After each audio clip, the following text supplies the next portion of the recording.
2023년이 얼마 남지 않았습니다. 이제 10일 정도 후면 하나님께서 우리에게 허락하시는 이제 새로운 기간인 2024년을 우리들이 맞이하게 됩니다. 항상 연말이 되면 느끼는 것이지만 시간이 정말 빠른 것 같습니다. 성도로서 한 해를 잘 마무리하고 또 한 해를 잘 시작하기 위해서 꼭 필요한 것이 무엇일까 생각을 해보았습니다. 저는 그 중에 하나가, 그리고 정말 중요한 일이 용서라는 생각이 들었습니다. 한 해를 마무리하고 새해를 맞이하면서 용서만큼 주님 안에서 한 해를 정리하고 또 주님 안에서 새롭게 시작하는데 중요한 것은 없을 것입니다. 우리 마음에 어떤 사람을 향하여 미움, 시기, 질투, 증오, 용서하지 못하는 마음이 있을 때 그것은 우리가 주님 안에서 좋은 마무리를 하고 좋은 시작을 할 수 없게 만들 것입니다. 이제 올 한 해가 한 10일 정도 남았는데 주님께서 은혜 주시고 우리가 그 은혜에 순종한다면 용서하기에 충분한 시간이라는 생각이 듭니다. 오늘 말씀을 통해서 용서에 대해서 생각해 보시고 또 기도하시면서 실제로 용서하게 되시는, 그래서 정말 주님 안에서 복된 마무리와 새로운 시작을 할 수 있는 저와 여러분이 되시기를 바라겠습니다. 용서에 대한 말씀을 준비하면서 용서에 관한 책을 한 권 읽었습니다. 낸시 드모스 월게머스라고 하는 크리스천 여성 작가의 용서를 선택하라라는 책이었습니다. 오늘 설교의 내용은 이 책의 내용으로부터 많은 도움을 받았습니다. 이 책에서 우리가 앙심을 품고 있는지 알아내는 방법에 대해서도 적고 있는데요.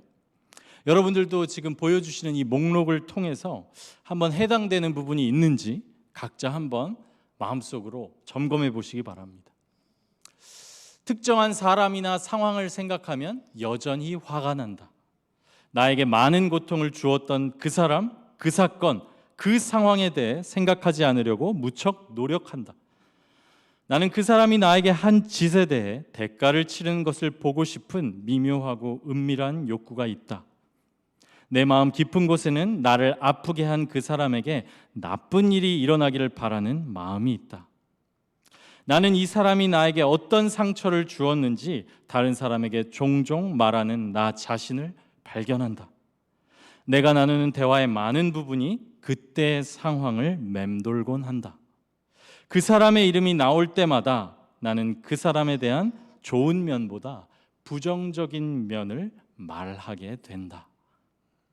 어떠십니까? 이런 생각, 마음, 행동들은 우리 안에 분노와 용서하지 못한 마음이 있다는 것을 보여줍니다. 이런 생각이나 마음이 전혀 없으시다면 정말 복된 것입니다. 그러나 많은 분들이 아마 용서해야 할 사람들이 있으실 것입니다. 오늘 용서에 대해서 세 가지를 말씀드리고자 합니다. 첫째, 왜 용서해야 하는가? 둘째, 어떻게 용서할 수 있는가? 그리고 셋째는 용서의 힘에 대해서 말씀드리고자 합니다. 먼저 첫째, 왜 용서해야 하는가? 이 질문에 대해서는 사실 아주 간단하고도 명확한 답이 있습니다. 오늘 우리가 함께 읽은 본문 말씀에서도 이렇게 말씀합니다. 한번 함께 우리 한번 본문 말씀 다시 한번 읽겠습니다. 서로 용서하기를 하나님이 그리스도 안에서 너희를 용서하심과 같이 하라. 그러니까 우리가 용서해야 하는 이유, 우리가 먼저 용서를 받은 자들이기 때문입니다. 하나님이 그리스도 안에서 우리를 용서하셨습니다. 그리고 그렇게 용서받은 것과 같이 용서받았으므로 서로 용서하라고 말씀합니다. 우리는 주기도문으로 항상 이렇게 기도합니다. 우리가 우리에게 죄 지은 자를 사하여 준 것 같이 우리 죄를 사하여 주시옵고. 우리가 매번 올려드리는 이 기도가 사실 생각해 보면 그 내용이 아주 무거운 기도입니다. 그냥 용서를 구하는 것이 아니라 우리가 우리에게 죄 지은 자를 용서해 준 것 같이 우리가 먼저 다른 사람을 용서한 것 같이 우리 죄를 용서해 달라고 기도하고 있기 때문입니다. 물론 이 내용이 하나님의 구원과 은혜에 우리 편에서의 어떤 조건, 용서라는 조건이 필요하다는 그런 의미는 아니지만 하나님의 용서를 받은 자, 그 용서를 누리게 된 자, 그 하나님의 은혜와 사랑의 깊이와 넓이를 알게 되었을 뿐 아니라 계속해서 신앙생활을 통해서 알아가게 되는 자는 그 은혜 때문에, 그 사랑 때문에 다른 사람을 용서하는 삶을 반드시 살아가게 되어 있다는 것입니다. 용서받았기 때문에 우리는 용서해야 하고 또 용서하는 그런 삶을 살게 됩니다. 우리가 왜 용서해야 하는지 그 두 번째 이유는 이 하나님의 용서의 명령에는 용서하는 사람을 향한 하나님의 선하신 뜻이 담겨 있기 때문입니다. 즉 우리는 우리에게 용서를 받는 그 사람이 아니라 그보다 먼저 용서하는 우리 자신을 위해서 용서를 해야 합니다. 하나님께서는 자기 백성들에게 많은 명령과 계명들을 주셨습니다. 우리는 이 계명을 지켜야 합니다. 용서하라는 명령도 그것들 중에 하나입니다. 기억해야 할 것은 하나님께서 자기 백성들을 옥죄기 위해서, 부담을 주기 위해서 이런 명령들을 내리신 것이 아니라는 것입니다. 그렇게 하기 위해서 이 명령들을 주신 것이 아닙니다. 하나님께서는 자기 백성의 행복을 위해서 이 명령들을 주셨습니다. 하나님께서 율법을 주시며 이렇게 말씀하십니다. 신명기 10장 13절 말씀입니다. 내가 오늘 내 행복을 위하여 내게 명하는 여호와의 명령과 규례를 지킬 것이 아니냐. 하나님의 명령에는 항상 우리를 향하신 선하신 뜻이 있습니다. 하나님께서는 단지 의무 이행이나 율법 준수를 바라시는 것이 아니라 그 명령과 명령에 대한 순종을 통해서 자녀된 우리들이 하나님 안에서 가장 복된 삶을 누리고 살길 원하십니다. 그런 하나님 아버지의 마음이 계명과 명령들에 담겨 있는 것입니다. 여러분, 아까 그 용서에 대해서 체크해 보셨는데요. 어떤 내용들을 읽으시면서 우리들이 용서하지 못한 채 살아갈 때 정작 우리 자신은 어떤 삶을 살게 되십니까? 남을 미워할 때 우리 속이 시원하고 막 복수할 마음에 막 활력이 넘치는 그런 삶을 살게 됩니까? 아닙니다. 우리가 누군가를 미워하고 시기하고 질투하고 분노와 증오를 가지고 살아갈 때 우리 자신들이 먼저 하나님이 주시는 자유와 평안을 누리지 못한 채 살아가게 됩니다. 잠언 14장 30절에서 이렇게 말씀합니다. 평온한 마음은 육신의 생명이나 시기는 뼈를 썩게 하느니라. 평온한 마음은 육신의 생명이지만 그 남을 미워하는 그 마음은 우리의 뼈를 썩게 한다고 그렇게 말씀하십니다. 그리고 우리는 성도입니다. 하나님의 거룩한 언약 백성입니다. 그렇게 우리 안에 성령이 계십니다. 그런데 우리가 죄된 마음을 품고 용서하지 못한 채 살아갈 때 우리 안에 계신 성령께서 근심하십니다. 이것이 우리가 용서하지 않을 때 자유를 누리지 못하고 평안하지 못하는 이유입니다. 오늘 보면 바로 앞 구절들에서 사도 바울은 이렇게 말씀하고 있습니다. 하나님의 성령을 근심하게 하지 말라. 그 안에서 너희가 구원의 날까지 인치심을 받았느니라. 너희는 모든 악독과 노함과 분냄과 떠드는 것과 비방하는 것을 모든 악의와 함께 버리고. 하나님의 성령을 근심하게 하지 말라. 우리가 미워하는 마음, 용서하지 못하는 마음, 시기, 질투, 증오를 가지고 살아갈 때 우리 안에 성령께서 근심하십니다. 용서하지 못하는 상태는 영적으로 숨이 막히는 상태, 생명의 호흡이 막혀버린 상태입니다. 그러니까 용서를 거부하는 상태에 계속 거하는 것은 우리 안에 성령, 새 생명을 질식시키는 그런 것과 같습니다. 또한 우리가 우리 마음에서 용서를 이 완강히 거부할 때 그것은 그 자체로 이미 하나님과의 관계에 어딘가 문제가 있다는 증거입니다. 하나님과의 관계가 뻥 뚫려 있지 않고 어딘가 막혀 있다는 증거입니다. 다른 사람을 용서하려는 마음은 복음을 이해하고 경험하는 그 삶과 아주 밀접한 관련이 있기 때문에 그렇습니다. 오늘 함께 읽은 본문 말씀도 서로 용서하기를 하나님이 그리스도 안에서 너희를 용서하심과 같이 하라 말씀하시며, 또한 예수님께서 긍휼히 여기는 자는 복이 있나니 그들이 긍휼히 여김을 받을 것이며, 이렇게 말씀합니다. 이 말씀들은 다른 사람들을 용서하고 긍휼히 여기는 것, 용서하려는 우리의 마음이 결국 복음으로부터, 하나님과의 관계로부터 온다는 것을 보여주는 것입니다. 그러므로 내 안에 용서하고 싶지 않고 완강히 용서를 거부하고 있다면 뭔가 지금 그 복음의 능력이 내 안에서 충만히 누려지지 못하고 있다는 것이며, 하나님과의 관계에 막힘이 있다는 것입니다. 이렇게 용서의 명령에는 우리가 하나님과의 관계를 충만하게 누리며 살기를 원하시는, 그리고 용서하지 못하는 그 마음 때문에 억눌려 살지 않기를 바라시는 하나님 아버지의 마음이 담겨 있습니다. 그래서 우리는 용서해야 합니다. 왜 용서해야 하는가? 세 번째는, 용서하지 않으면 우리가 앞에서 살펴본 것처럼 개인적인 자유와 평강을 상실할 뿐만 아니라 그 용서하지 못하는 삶은 마귀의 발판이 되기 때문입니다. 마귀는 용서하지 못하는 우리의 마음을 발판 삼아서 우리의 마음, 우리의 가정, 우리의 공동체를 파괴시킵니다.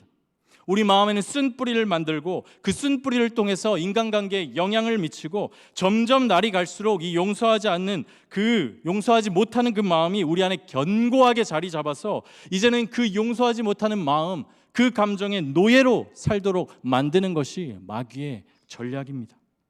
우리가 용서하지 못할 때 그것은 마귀에게 틈을 주는 것입니다. 그렇게 사도 바울이 이렇게 권면합니다. 분을 내어도 죄를 짓지 말며 해가 지도록 분을 품지 말고 마귀에게 틈을 주지 말라. 용서하지 않는 마음은 공동체를 파괴시킵니다. 용서하지 않는 마음이 눈에 보이지 않는다고 해서, 그리고 눈에 보이는 심각한 어떤 죄를 짓는 것이 아니라고 해서 그것을 작게 여기면 안 됩니다. 죄, 그리고 그 죄를 통해 죄의 종노릇하게 만드는 마귀는 그렇게 만만하지 않습니다.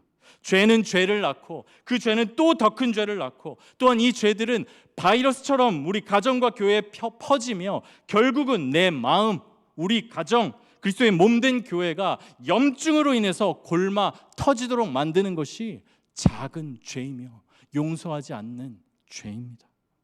죄는 무섭습니다. 그렇기에 용서하지 못하는 마음, 그냥 방치해서는 안 됩니다. 이것이 또한 우리가 용서해야 하는 이유입니다.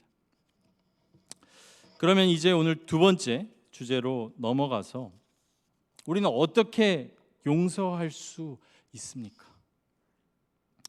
가장 먼저는 우리는 우리가 받은 용서의 크기와 그것을 위해 치러진 희생과 그 대가를 생각할 때 용서하고자 하는 마음을 갖게 됩니다. 마태복음 18장에는 우리들이 잘 아는 용서할 줄 모르는 종의 비유가 나옵니다. 이 비유에서 한 종은 왕에게 1만 달란트를 빚졌습니다. 이게 당시 노동자의 품삯으로 계산하면 16만 년치의 품삯이라고 합니다.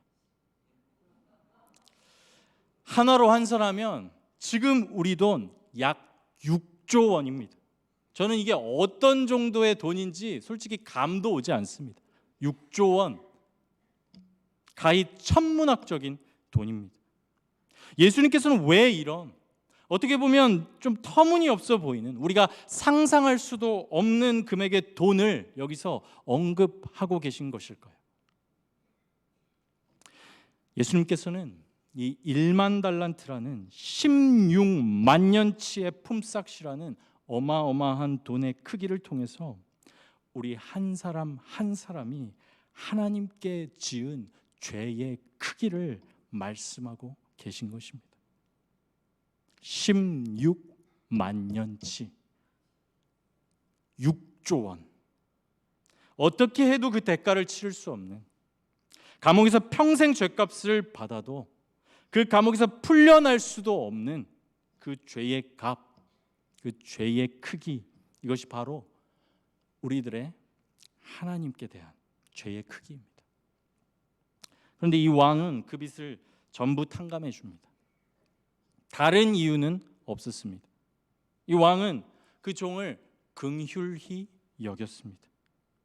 그를 긍휼히 여겨서 이 천문학적인 빚을 다 탕감해 줍니다.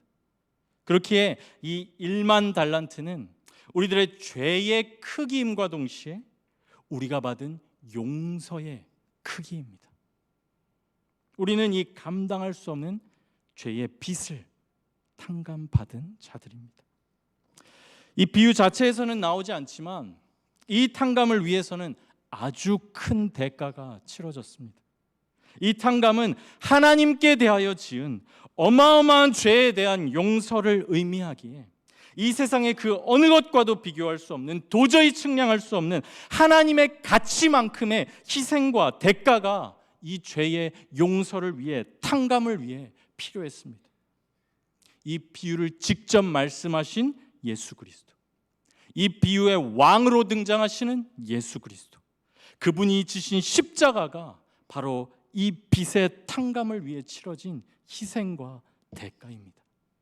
하나님의 아들이시고 하나님의 본체이시고 그분 예수 그리스도의 십자가, 그 희생 없이는, 그분의 피 흘림이 없이는 죄사함도 용서도 없는 것입니다. 오스왈드 챔버스라는 목사님이 계십니다. 20세기 초반에 활동하셨던 목사님이고, 우리나라에는 주님은 나의 최고봉이라는 묵상집을 통해서 잘 알려진 목사님인데, 그분이 이렇게 말씀하셨습니다. 하나님이 사랑이시기 때문에 우리를 용서해 주신다고 말하는 것은 얄팍한 헛소리다. 하나님의 사랑은 다름 아닌 갈보리 십자가를 의미한다. 하나님의 사랑은 다른 곳이 아니라 십자가에 새겨져 있다. 하나님이 나를 용서하실 수 있는 유일한 근거는 주님의 십자가다. 이렇게 우리는 우리가 받은 용서의 크기와 그 대가를 생각할 때, 그때야 비로소 용서하고자 하는 그런 마음을 가질 수 있습니다. 자, 이제 어떻게 용서해야 하는가? 그 두 번째는 용서를 선택하라입니다. 왜 용서해야 하는지 그 이유는 앞에서 살펴본 것과 같이 너무나 분명합니다. 우리가 용서받았기에, 그것이 우리를 향한 하나님 아버지의 선한 뜻이기에 용서해야 합니다. 또한 하나님께서는 용서에 필요한 전부인 십자가를 이미 우리들에게 주셨습니다. 남은 것이 있다면 우리들의 선택입니다. 여러분, 기억하시기 바랍니다. 용서는 선택입니다. 용서할 것인가, 불순종할 것인가, 우리는 이 선택 앞에 있습니다. 이 선택 앞에 회색지대는 없습니다. 진정으로 자유로워지고 싶으시다면 용서를 선택해야 합니다. 여러분에게 잘못을 저지른 그 사람을 용서하기로 선택하십시오. 그 사람의 잘못을 내 마음에서 지우기로 결단하십시오. 물론 모든 상처가 치유되고 또 관계가 완전히 회복되기까지는 아직 가야 할 길이 더 남아 있을지도 모릅니다. 그러나 그 모든 일들의 시작, 상처 회복의 시작, 관계 회복의 시작, 용서를 선택하는 것이 그것의 시작임을 여러분 믿으시기 바랍니다. 설령 그 사람이 여러분에게 용서를 구하지 않는다 하더라도 우리는 용서해야 합니다. 이것이 교회나 사회에서 공적인 칠이나 권징이나 어떤 판단이 필요가 없다는 말은 절대로 아닙니다. 그 모든 것들이 필요합니다. 그러나 우리 마음에서 미움과 용서하지 못하는 마음은 없어야 합니다. 우리가 개인적으로 해야 할 일, 용서하는 것입니다. 용서하고 싶은 마음이 자연스럽게 들 때까지 기다린다면 용서하지 못할 것입니다. 또한 용서한다고 해서 그 사람의 반응이 갑자기 달라진다거나 어떤 일이 갑자기 생길 것이라는 그런 기대도 내려놓아야 합니다. 안미를 인간적으로 생각하지 말고 그저 용서를 선택해야 합니다. 그렇기에 이 용서는 감정이 아니고 믿음의 순종이며 선택입니다. 이제 용서와 관련해서 오늘 마지막으로 드리고 싶은 말씀, 용서의 힘입니다. 용서는 초자연적입니다. 자연적인 것이 아닙니다. 우리 같은 죄인들, 나에게 아무 잘못을 하지 않은 사람들도 사실은 사랑하기 힘든 우리 죄인들이 나에게 죄 지은 사람, 나에게 해를 끼친 사람, 나에게 상처를 준 사람을 용서한다는 것은 그것은 복음의 역사로만 가능한 초자연적인 성령의 역사입니다. 이 용서가 우리의 힘으로는 불가능하지만 복음의 능력으로 가능합니다. 용서는 어떤 특별한 사람들에게만 주시는 어떤 성향이나 성품이나 기질로 인한 것이 아니라 복음으로 인한 초자연적인 성령의 역사인 것을 여러분 믿으시기 바랍니다. 그리고 이 초자연적인 역사를 가능케 하는 것은 오직 십자가와 부활의 복음입니다. 그리고 특별히 복음을 통해 나타나는 능력은 예수 그리스도의 부활에 역사하신 하나님의 능력입니다. 사도 바울은 에베소서 1장 19절에서 20절에서 그리스도의 부활에 역사하신 이 하나님의 능력이 바로 복음을 통해 성도 안에서 우리 안에서 역사하시는 예수 그리스도의 부활에 나타난 하나님의 능력이 복음을 믿을 때 우리 안에서 나타나는 그 성령의 역사임을 사도 바울은 말씀하고 있습니다. 그렇게 선포하고 있습니다. 에베소서 1장 19절에서 20절 말씀입니다. 그의 힘의 위력으로 역사하심을 따라 믿는 우리에게 베푸신 능력에 지극히 크심이 어떠한 것을 너희로 알게 하시기를 구하노라. 그의 능력이 그리스도 안에서 역사하사 죽은 자들 가운데서 다시 살리시고 하늘에서 자기의 오른편에 앉히사. 이 그리스도를 죽은 자 가운데서 살리신 부활의 능력이 바로 성도 안에서 역사하는 복음으로 역사하는 하나님의 능력입니다. 이 능력이 우리로 하여금 용서하게 합니다. 우리는 복음 안에서 죄를 이기고 용서하는 초자연적인 능력을 부여받았습니다. 그러므로 사랑하는 여러분, 십자가를 바라보십시오. 그 십자가에서 치러진 막대한 희생과 하나님의 아들의 죽으심을 바라보십시오. 또한 그리스도의 십자가를 바라보실 뿐 아니라 그 그리스도를 무덤에서 다시 살리시고 하늘 보좌 우편에 앉으신 그 부활의 능력을 바라보시기 바랍니다. 그 십자가 부활을 바라보는 가운데 하늘로부터 임하는 성령의 능력으로 우리의 힘이 아니라 우리 자신의 어떤 착한 마음이 아니라 오직 성령의 능력으로 우리에게 죄 지은 그 사람을 용서할 수 있음을 믿고 용서를 선택하시기 바랍니다. 그렇게 할 때 그 용서에는 힘이 있음을 또한 믿으시기 바랍니다. 용서에는 묶인 것을 푸는 힘이 있습니다. 용서에는 해방의 힘이 있습니다. 용서로 인해 가장 먼저 나 자신이 마음의 감옥에서 풀려날 것입니다. 더 이상 그 용서하지 못한 사람에 대하여 채권자와 같은 삶을 살지 않게 될 것입니다. 용서로 인해 용서를 선택할 때 미워하는 마음이 사라질 것입니다. 거기서 자유함을 얻게 될 것입니다. 또한 용서로 인해 하나님과의 막힌 관계가 뚫릴 것입니다. 용서를 선택하는 순간 하늘 보좌로부터 흐르는 그리스도의 보혈이, 그리스도의 그 보혈을 통해서 역사하시는 성령의 강물이 우리들 마음에 흐르게 될 것입니다. 용서로 인해 마귀의 발판으로 사용되고 있던 우리들의 마음이 이제 그리스도의 보혈이 뿌려진 하나님의 성소로 다시 거룩하게 구별되게 될 것입니다. 우리가 용서를 선택할 때 마귀는 물러가고 정말 하늘에서는 그 승리의 뿔나팔이 울려 퍼지게 될 것입니다. 우리가 용서할 때 일어나는 일이 여리고 성이 무너지는 일입니다. 우리가 용서할 때 그 승리의 뿔나팔이 울려 퍼지게 되는 것입니다. 우리가 용서할 때 그 이스라엘의 종된 자, 채무자들을 자유롭게 했던 그 희년의 뿔나팔이 우리 가정과 가족과 공동체와 사회에 울려 퍼지게 될 것입니다. 용서는 우리를 죄의 빚으로부터, 서로를 옥죄는 마치 채권 채무와 같은 그 죄의 빚과 죄의 세력으로부터 우리를 실제적으로 해방시킬 것입니다. 우리가 용서할 때 가장 큰 용서를 이루신 우리 주 예수 그리스도의 해방과 용서의 선언이 우리 각자의 삶과 관계에 실제로 적용되고 효력을 나타낼 것입니다. 우리들의 용서를 위해 흘리신 예수 그리스도의 그 피 위에 그의 교회가 세워지고 하나님의 나라가 세워졌습니다. 이것과 같이 우리가 용서할 때 그 용서의 사랑 위에 하나님의 나라가 설 것입니다. 그 나라는 죄를 이기고 용서하며 사랑하며 하나님의 통치를 임하게 할 것입니다. 마지막으로 용서를 선택하라는 책에 나온 한 여성이 쓴 간증문의 일부를 소개해드리고 말씀을 마치려고 합니다. 이 여성의 사연을 다 설명드리지는 않겠지만 이분의 상황은 단순하지 않았습니다. 도저히 용서할 수 없는 상황이었습니다. 그러나 그녀는 용서를 선택했습니다.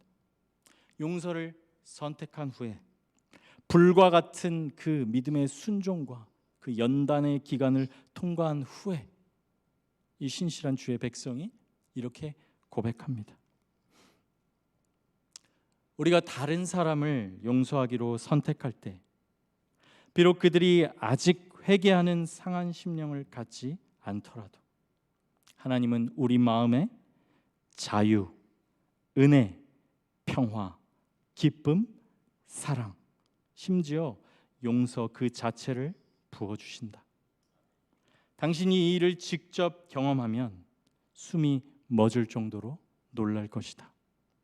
용서라는 이 신비한 길을 통하지 않고는 결코 하나님과의 깊은 교제에 도달할 수 없을 것이다.